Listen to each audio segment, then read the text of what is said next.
ஒரு ஊர்ல பச்சை பசேல்னு வயல்கள், கள்ளங்கபடமில்லாத மனிதர்கள், சுத்தமான காற்றுன்னு அமைதியான சூழல் நிறைஞ்சிருக்குது.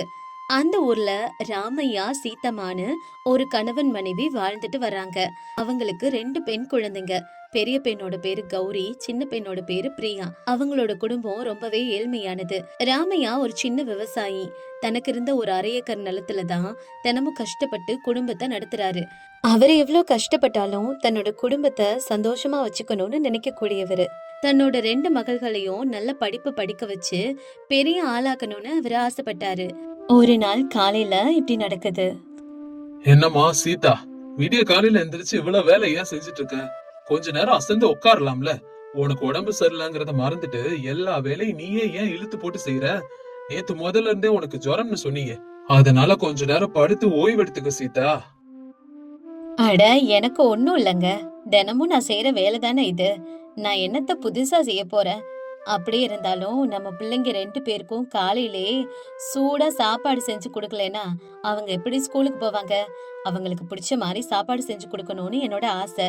எனக்கு ஜுரம் ஒண்ணும் இல்ல. ஒரு மாத்திரை போட்டுக்கிட்டா அதெல்லாம் தானே சரியாயிடுங்க. நீ அவங்கள அப்படி கவனிச்சுக்கிறத பார்த்தா எனக்கு ரொம்ப பெருமையா இருக்கு சீதா. நம்ம 2 பிள்ளைங்களை பார்க்கும் போதும் மனசே ரொம்ப சந்தோஷமாயிடுது பாரு. நம்ம பெரிய பிள்ளை கௌரிக்கு வீட்டு வேலைனா ரொம்ப இஷ்டம். உனக்கு தினமும் என்ன உதவி செய்யணும்னு பார்த்து பார்த்து செய்யறா. வயசுக்கு மீறின புத்திசாலித்தனம் அதுக்கு. சின்ன பிள்ளை பிரியாவுக்கு புத்தகம்னா அவ்வளவு பிடிக்கும். எப்பவாவது ஏதாவது ஒண்ணு படிச்சுக்கிட்டே இருக்கு. அது படிக்கும் போதெல்லாம் எனக்கு நம்ம நல்ல நிலைமைக்கு வந்துருவோம்னு நம்பிக்கையே வருது சீதா. ரொம்ப சந்தோஷமா இருக்கு இவங்களெல்லாம் பார்க்கும்போது. ஆமாங்க, நம்ம பிள்ளைங்க 2ம் நமக்கு 2 கண்ணு மாதிரி. கௌரி எப்பவும் எனக்கு துணையா உதவியா இருப்பா. பிரியா நம்ம குடும்பத்துக்கான எதிர்காலமே அவதான். யாரு என்ன சொன்னாலும் சரிங்க, நம்ம பிள்ளைங்களோட எதிர்காலத்துக்காவது நம்ம கஷ்டப்பட்டாலும் அவங்கள படிக்க வச்சிரணும். கண்டிப்பா சீதா. பெண் குழந்தைங்க படிச்சாதான் அந்த உலகத்துல தைரியமா வாழ முடியும். நான் இன்னைக்கு வயலுக்கு போயிட்டு வரேன். வரும்போது அந்த சவுகார்கிட்ட இருக்கிற கடன் விஷயத்த பத்தி பேசிட்டு வரேன். பிள்ளைங்க படிப்புக்காக இன்னொரு கடன் வாங்கலாம்னு நினைக்கிறேன். இந்த வருஷம் பயிர் நல்லா விளைஞ்சா எல்லா கடனையும் வட்டியும் முதலுமா அடைச்சிடலாம். ஒன்னும் பிரச்சனை இருக்காது. நம்மளுக்கு பிள்ளைய படிப்பு தானே முக்கியம். நீ என்ன சொல்ற இத பத்தி? சரிங்க, அதெல்லாம் இருக்கட்டும். நீங்க போகும்போதும் வரும்போதும் ஜாக்கிரதையா இருங்க. வீட்டுக்கு வரும்போது மருந்து வாங்க மறந்துடாதீங்க. முந்தா நாள்ல இருந்து நெஞ்சு வலின்னு வேற சொல்றீங்க. ஒரு தடவை பட்டணத்துல போய் டாக்டரை பாத்துட்டு வந்துருவோமா? என்ன சொல்றீங்க? அட, அதெல்லாம் ஒண்ணு வேணாம் சீதாமா. அந்த டாக்டருக்கு குடுக்கற பணத்துக்கு ஒரு புது புத்தகத்தை வாங்கி பிரியா கையில குடுத்துடலாம்.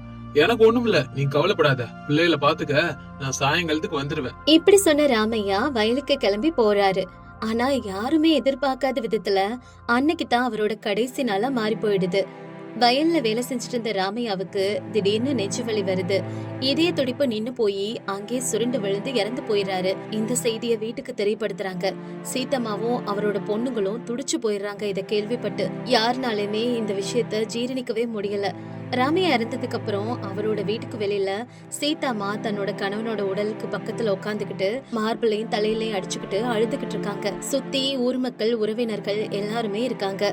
ஐயோ கடவுளே, இது என்ன கொடுமை! பகவானே, என் உயிரை எடுத்துக்கிட்டு என் கணவரை திரும்பி கொடுத்துருங்க.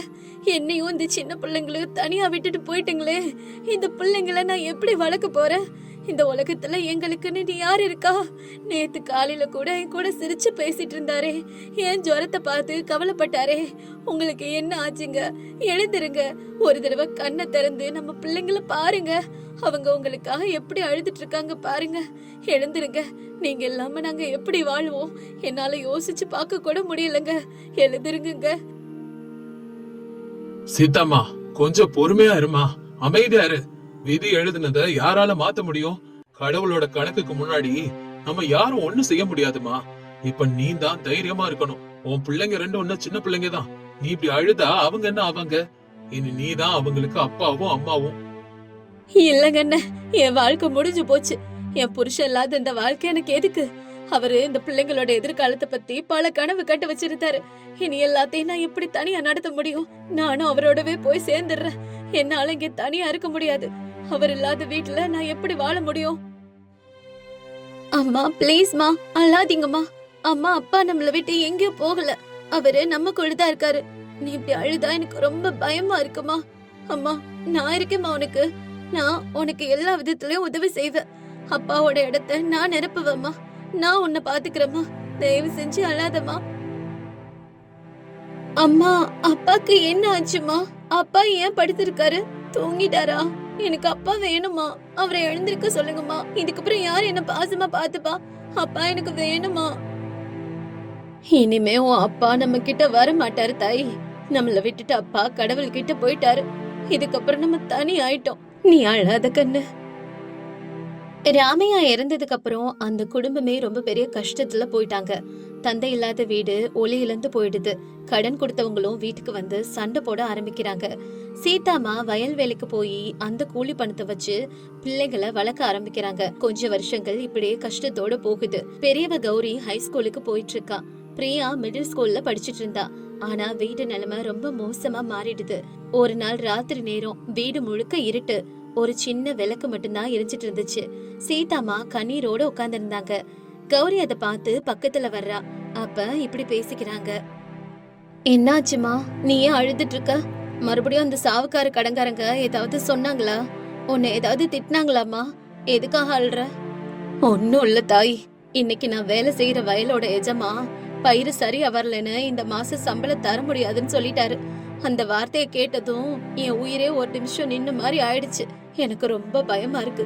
உன் தங்கச்சி பிரியா படிப்பு ஃபீஸ் கட்ட நாளைக்குதான் கடைசி தேதி. உனக்கும் ஃபீஸ் கட்டணும். ஆனா பணம் எங்க இருந்து வரும்னு எனக்கு தெரியல. உங்க அப்பா இருந்தப்ப உங்க 2 பேரையும் நல்லா படிக்க வச்சு பெரிய ஆளாக்கணும்னு கனவு கண்டாரு.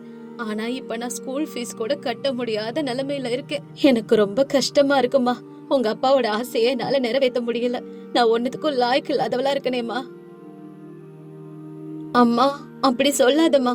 நீ எவ்வளவு கஷ்டப்படுறன்னு நான் தினமும் பாக்குறேன். காலையில சீக்கிரமா எந்திரிச்சு ராத்திரி படுக்கிற வரைக்கும் எங்களுக்காக கூலி வேலைக்கு போற.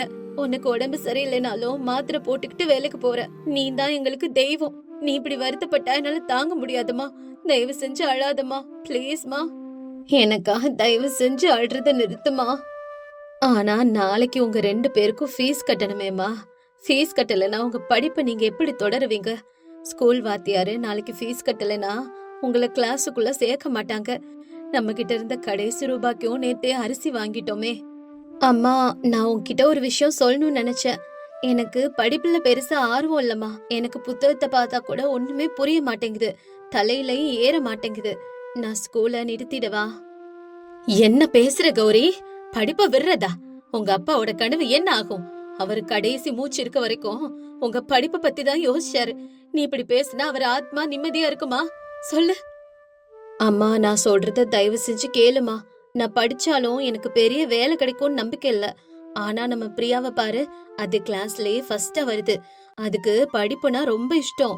ராத்திரி விளக்க வச்சு கூட பல மணி நேரம் படிச்சுக்கிட்டே இருக்கிறா. ஒரு தடவை சொன்னா போதும், அவ மனசுல எல்லாம் பதிஞ்சிடும். அவ நிச்சயமா படிச்சா நல்ல பெரிய வேலையா வாங்கிட்டு வருவாமா. அதனால என்னை விட அவளுக்கு தாமா படிப்பு தேவைப்ப.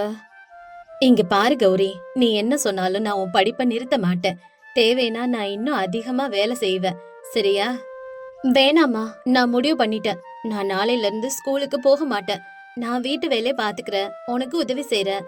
நீ வேலைக்கு போயிட்டு வரும்போது சூடா சமைச்சு வச்சிருக்கேன். கொஞ்சம் பெரியவளானதுக்கு அப்புறம் நானும் உன் கூட கூலி வேலைக்கு வரேன். 2 பேரும் சேர்ந்து கஷ்டப்பட்டு பணம் சம்பாதிப்போம். அந்த பணத்துல பிரியாவை நல்லா படிக்க வைப்போம். அவளை பெரிய ஆபீசர் ஆக்குறது நம்ம பொறுப்பு. சரியாமா? நீ கவலைப்படாதம்மா. உனக்கு உதவியா நான் இருப்பேன். எப்பவுமே நான் கூடவே இருப்பேம்மா. எவ்வளவு பெரிய வார்த்தைய சொல்லிட்ட தாயி. உன் வயசுல ஆடி பாடி சந்தோஷமா இருக்கணும்னு நினைப்பாங்க. ஆனா நீ உன் தங்கைக்காக உன் எதிர்காலத்தையே தியாகம் பண்றேன்னு சொல்ற. நான் எவ்வளவு பெரிய பாவி. கண்ணு முன்னாடி பிறந்த பிள்ளைய ஸ்கூல விட்டுட்டு கூலி வேலைக்கு கூட்டிட்டு போகிற நிலைமை வந்துடுச்சு. என்னால இத தாங்கிக்கவே முடியலம்மா. ரொம்ப கஷ்டமா இருக்கு. அம்மா, என்னம்மா நீ தியாகம் அது இதுன்னு பெரிய வார்த்தைலாம் சொல்ற? நம்ம குடும்பத்து மேல இருக்கிற அன்புதான் இது. எனக்கு நம்ம வீடு, நீ, என் தங்கச்சி, இதெல்லாம் தான் ரொம்ப முக்கியம். நம்ம பிரியா பெரியவளானா அந்த பேரு எனக்கும் அந்த மாதிரி தானே. அப்பாவோட ஆசை அவளோட ரூபத்துல நிறைவேறும். நீ இதுக்கப்புறம் அழாதம்மா. அடுத்த நாளே கௌரி தன்னோட ஸ்கூல் படிப்பை நிறுத்துறா. வீட்டு வேலை, வயல் வேலைலாம் செஞ்சு தாய்க்கு உதவியா இருக்கா. கௌரியோட உதவியால பிரியாவோட படிப்புக்கு எந்த தடையும் வரல.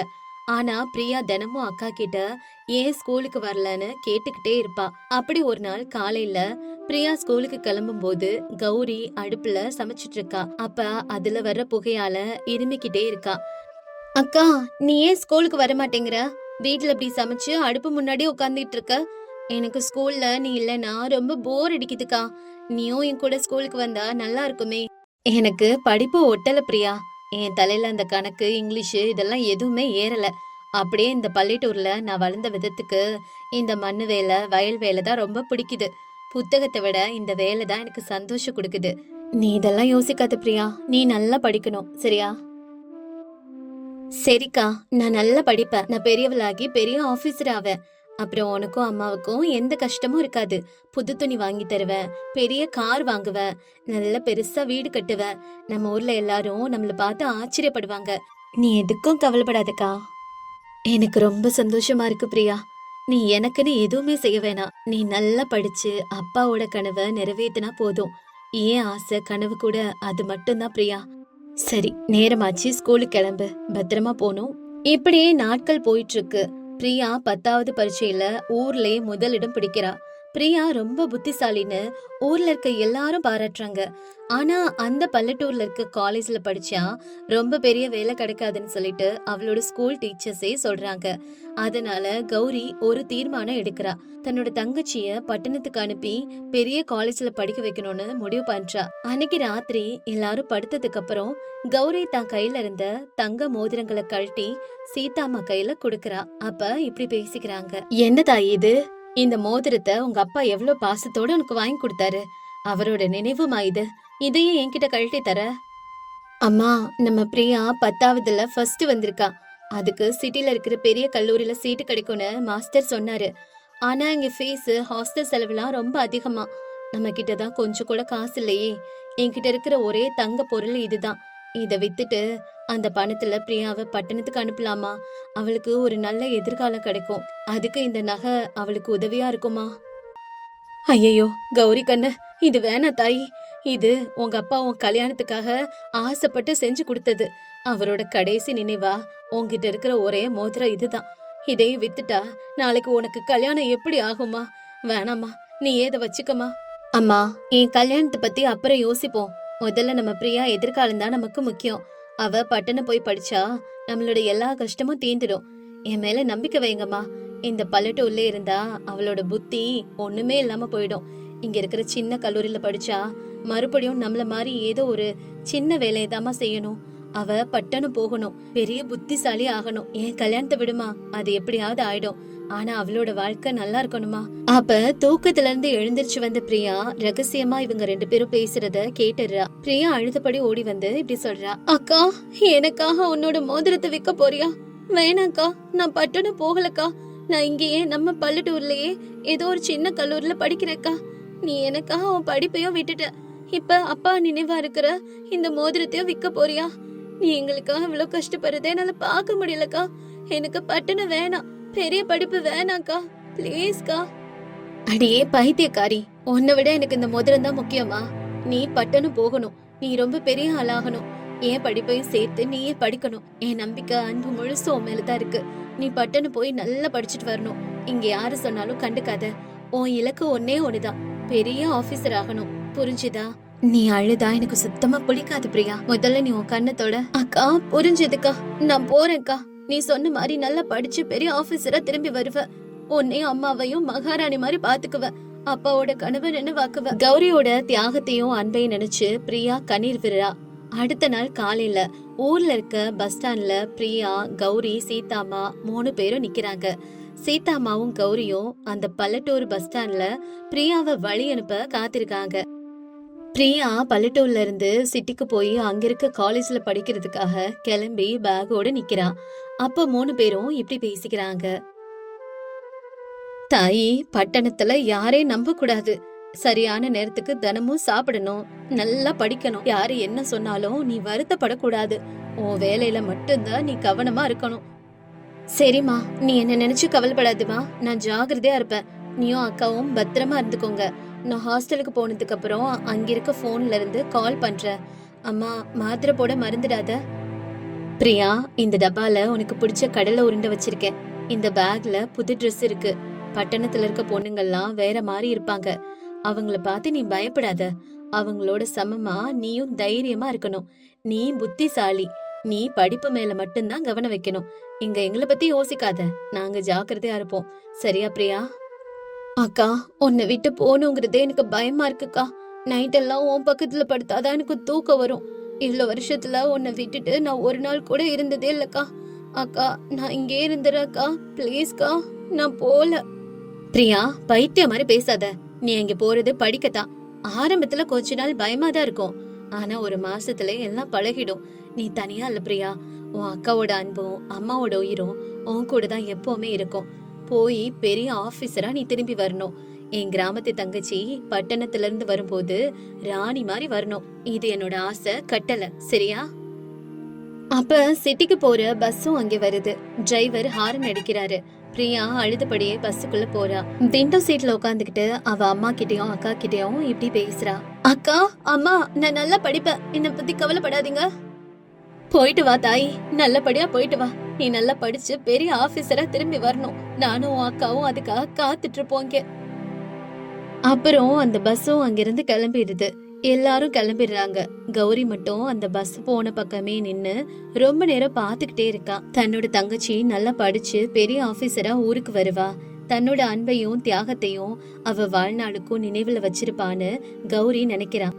ஆனா நம்ம நினைக்கிறதெல்லாம் நடந்துருமா என்ன? காலம் எப்பவுமே ஒரே மாதிரி இருக்காதுல்ல. கிராமத்திலே பிறந்து வளர்ந்த பிரியா பட்டணத்துக்கு போனதுக்கு அப்புறம் பட்டணம் அவளை மாத்துச்சா இல்லையா?